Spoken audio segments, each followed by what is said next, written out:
OFW sa Japan dahil naisahan nila si Tambaluslos dahil muntik na matusok ang kanyang ilong. Sabi nga ng mga nag-comment, sana tinusok na lang ng bonggang-bongga ginawang lechon. So, ano ang inyong, pakita muna natin sa mga hindi updated. Actually, marami ngayong mga updates sa buhay, pero ito muna sa hindi nakakita. So, itong video na ito ay kuha ng ating, actually, na-post na ito ng marami nang nag-post nito. So, nahuli na lang tayo pero bigyan natin ng reaction. Ito yung travel na naman ni Kuting at ni Lisa Ahas at ni Tambaluslos sa Japan. Ito muna.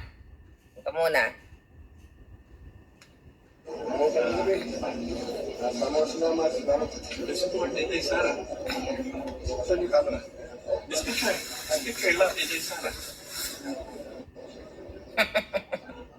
Thank you po sir sa pagsuporta kay BP Sara. Marami pong salamat sa pag-support. At thank you po sa pag-api mo kay Eric. Pag-api mo kay Ka Eric. Po yung Salamat ha.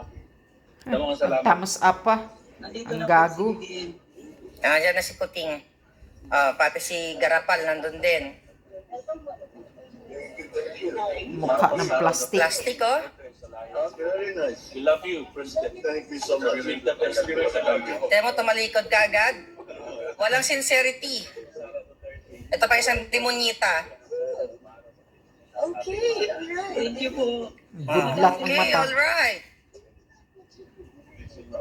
Nye. Thank you, President. Hindi mga sinungaling, oh.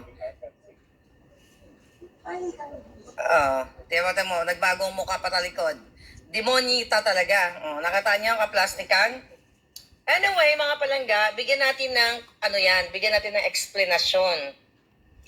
Number 1, na naobserbahan natin, smart yung ating mga kababayan dahil gumamit siya ng notebook. Okay? Dahil kung mga placards yan, hindi yan papapasukin. Dahil bawal yan, syempre, na magwala-wala sila doon. Diba? Pero napakaganda ng strategy dahil notebook ang ginamit. Ito, ayan, notebook, di ba? Please support VP Inday Sara Duterte.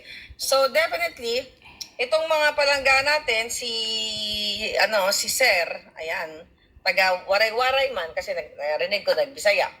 Tusuka ta. Napaganda Ilongin. ng diskarte. Dahil kung placard ang binitbit nila doon, hindi sila makakapasok. Dahil yan ang iniingatan ni Kuting na magkaroon ng mga nag-o-oppose sa kanila. At kung matalino ka, okay?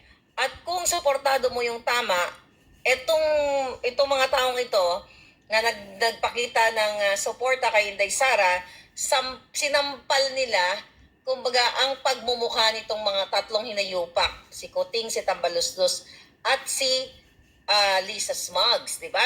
Siyempre, ginamitan nila ng utak at puso. Kung mapapakinggan ninyo at marami sa inyo nakapanood na sinasabi ng lalaki na thank you or let's support Inday Sara. Tapos ngayon sabi ni Kuting, ni Kuting ni Tambalos, 'di ba, naghanap siya ng camera ng bonggang-bongga, 'di ba? Talagang sanay talaga sa sanay talaga sa mga PR na kaletsyan. But anyway, yung babae na behind the scene na hindi natin nakita, na sinasabi niya na thank you po sa pang-aapi nyo kay Ka Eric. Alright? Thank you po sa pang-api mo kay Ka Eric. So insulto talaga, 'di ba? Hindi siya nakasagot. Tapos muntik pa matusok yung kanyang ilong. So kinakarma-karma na ito, mga kababayan, nagpapakita sa sambayan ng Pilipino na hindi na natutuwa ang mga taong bayan, ang majority ng Pilipino sa hinayupak na Tambaluslos. At kung napansin niyo yung kanilang yung bago lumayas si Kuting na naman, papunta Japan, wala na si Inday Sara, right? Okay? So wala na si Inday doon. So nakakikita mo na yung wala naman talagang unit team. Anyway, ever since, wala naman talagang unit team. At ito yung, kaya sabi ko kanina, kung napapansin niyo si Marcos Jr., nung binabati siya ng ating kababayan na, we love you, support you, tumingin siya, sure, tapos biglang tumalikod na wala talagang empathy, wala talagang mararamdaman mo sincerity. Exactly, ito yung kinukwento ko doon nung party namin, mga nabudol party nung December 10 dito sa Los Angeles, na ganito si Kuting. Ganito kahayop yan. Diba? Kunyari, napaka-plastic na mga buwakan ng inang yan. Okay? So ngayon, hindi mo mararamdaman yung connect sa tao. Diba? Kung ulit-ulit yung video, available lang naman yan dyan. Sa social media, tumalikod niya nung wala man lang na parang, hindi mo mararamdamang nagko-connect siya sa Pilipino. Tumalikod ka agad. Kati si Lisa Smugs. Kasi they're not for the people. They are all kaplastikan. They are not for you. They are for the corruption. They are for the smuggling. They are for the kamkam. And they are for paggigipit sa Pilipino. And ang intensyon nila lahat ay paano manatili sa pwesto. Diba? Itong kahayupan na nakikita ninyo, actually, mild lang yan. Kung behind the scene, naririnig nyo ang buwaka ng inang Lisa Smugs, kung paano manakal ng empleyado, which is statement yan coming from kay Attorney Glenchong na witness niya munang sinakal, okay, ni Lisa Smugs, ang isang technical, tech guy niya na I think nawalan ng internet, ng signal, something. Sabi niya, diba, naikwento sa atin na Attorney Glenchong yan na parang ang sinasabi ni Lisa doon ay, ibalik mo yung internet, ibalik mo yung signal. Sinakal niya ng ganyan. So yan si Lisa, buwaka ng ina, in real, behind the scene.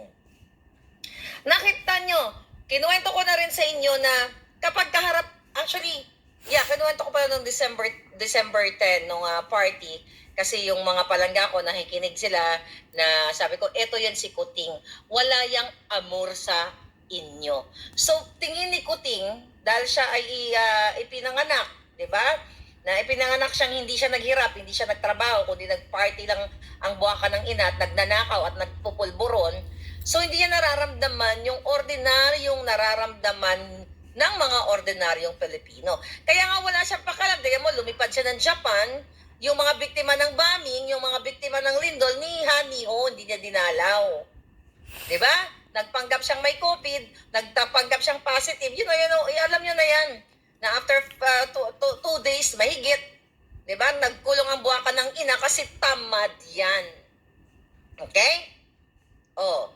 Yan ang katotohanan yan. At abangan ninyo sa mga susunod na visit, mga buwisit nila, mga travel buwisit nila sa iba't ibang bansa, baka pagbawalan na ang notebook. Kasi naisahan kayo. Di ba, hindi nga naman sisitahin yung notebook kasi baka si kuya magsusulat lang ng notes. Right? Ayan, sabi ni Elvira Luge, talagang we hate tambaluslos. So ngayon, kung mapapansin ninyo, mga palangga, ayan, sila Liz present, ang aga niya magising. So ito ay hudyat. Okay, hudyat na gusto nang mag-alsa ng mga Pilipino. Okay, all over the world. So nakikita nila ang kahayupan ng gobyernong ito. Imagine mo nang sasabihin ni, ng ating kababayan, behind the scene, na sinasabi niya, salamat kay Romualdez, kay Tambaluso, salamat sa pang-aapi mo kay Ka-Eric. Di ba sampal sa kanya yan? Siyempre, di lang siya masapak. Di ba? Pero kulang na lang lunukin siya ng buo, di ba? It's like saying, di ba? Parang Carino brutal. Di ba? Kunyari, malambing pero brutal. Di ba? Slayer si ate. So, yun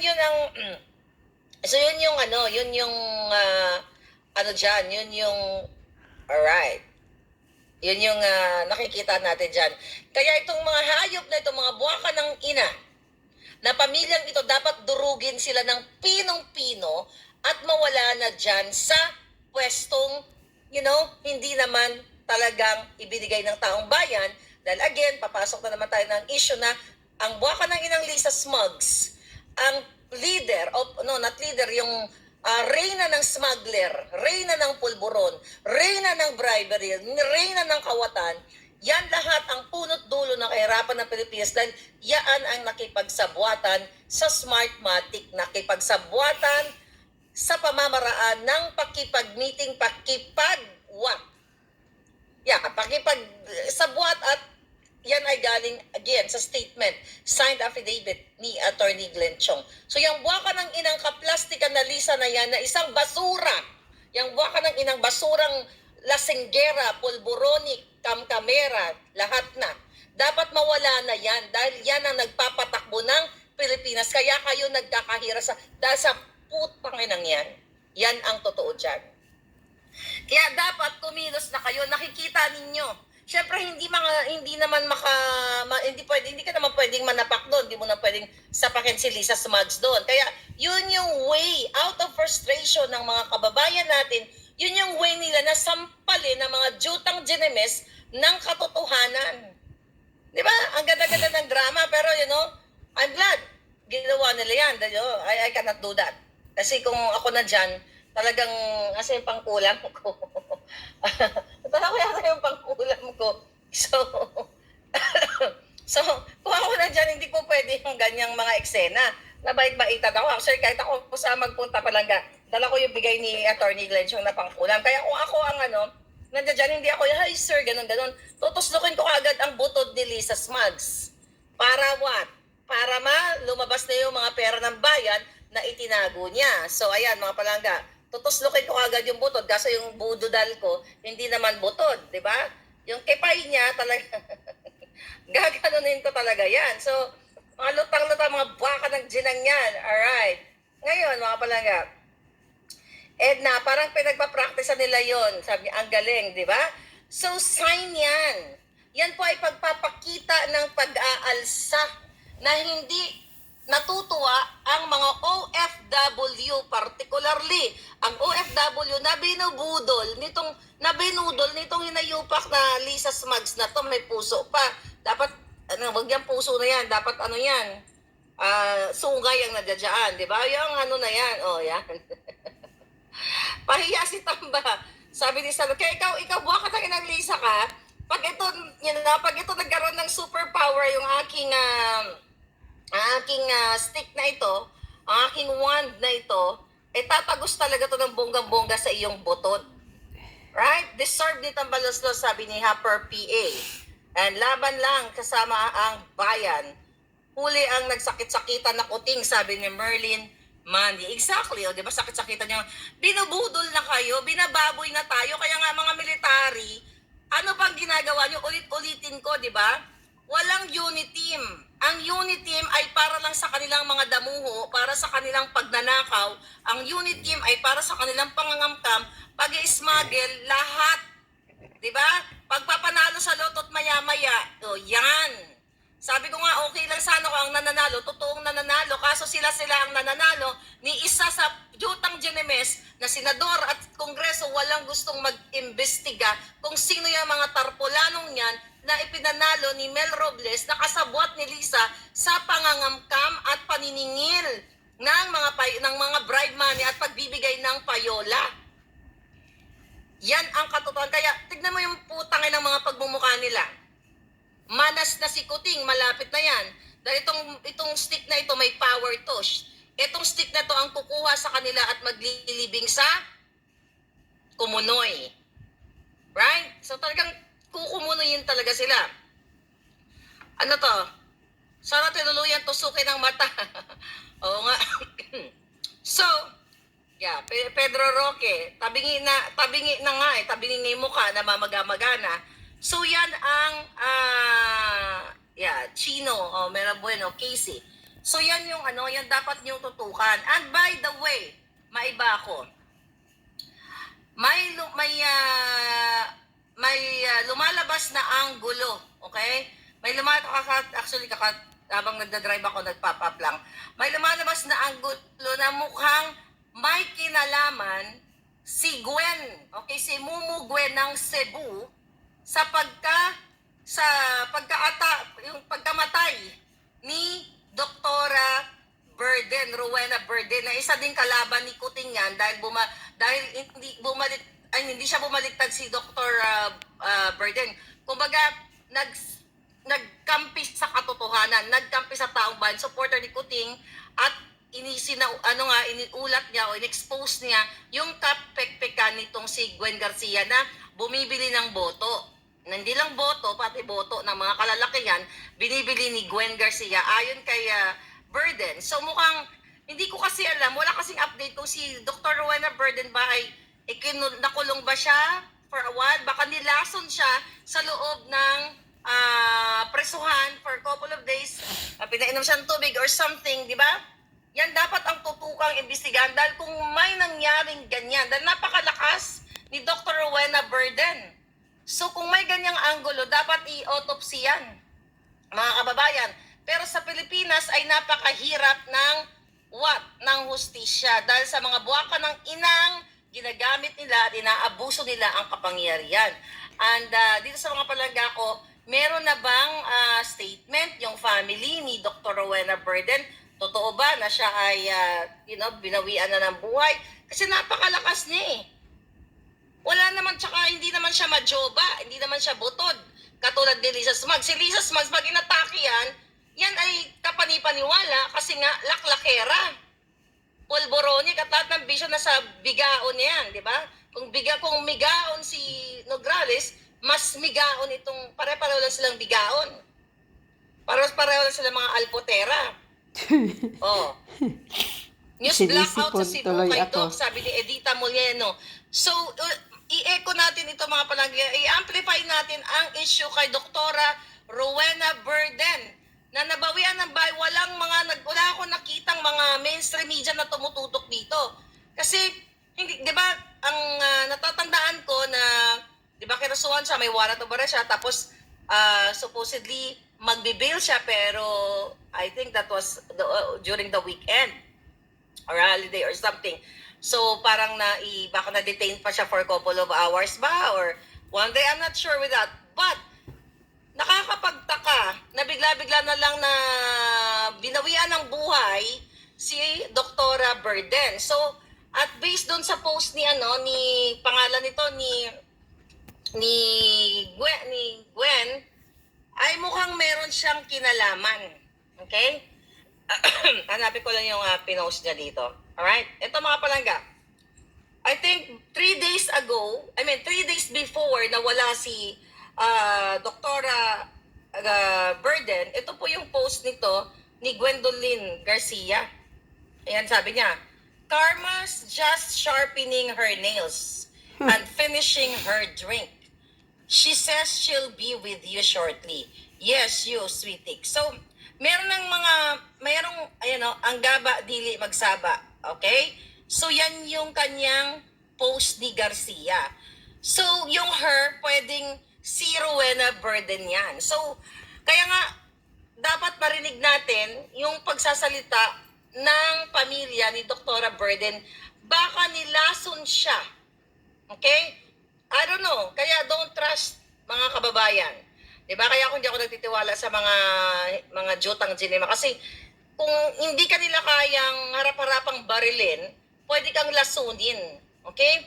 Actually, hindi lang din masyado nabalita si General Cascolan. Bigla rin namatay yan eh. Hindi ko pa nga na-follow up yung issue na yan eh. Malakas yun, di ba? Physically fit. Mukhang nilason din yata yun. I'm not sure. Pwedeng may posibilidad na ganon. But dito kay Burden, may posibilidad din na baka, may kinalaman itong Garcia na to. Kasi 3 days before siya nabawian ng buhay, ay may mga cryptic post siya, di ba? So, we'll see. And we hope na marinig natin ang statement ng kanyang mga pamilya dahil ito'y kasama natin sa pakikipaglaban at nag-declare ito ng pagkadismaya sa buwaka ng inang puting. At siya nga nag-expose ng mga pagmimili ng boto ni Gwen Garcia. Lahat ng kaalputan ni Gwen Garcia dyan sa Cebu, siya yung nag-expose. Oh. Kaya may posibilidad talaga. Talaga? Sabi ni Venus... Oh, grabe ha. Totoo ba yan, Gwen Garcia? Na mayroon kang kinalaman daw? Aba. Anyway, nagtatanong lang ako sa'yo. At ang komento ko dito, sana tinusok ng tuluyan yung mata ni Tambaloslos para mabulag. Tapos mayroon akong naririnig na ngayon kay Maharlika na para daw gusto daw na ipapa-deport yung lalaking iyon, yung muntik nang matusok ang ilong ni Tambaloslos dyan sa Japan. Tingnan mo. Nang sinabihan siya na salamat sa pang-aapi mo kay Ka-Eric, ang akala siguro ni Tambaloslos na supporter niya. Nag-thumbs up agad. Demonyo talaga ang mukha. Ganyan kagarapalan ka, walang hiya mo. Kapal talaga ng mukha mo, Tambaloslos ka. Sana ikaw ang masusunod na kay karmahin ka, sunod ka kay Bunjing. Mga walang hiya kayo. Sobrang mga abusado, power tripper.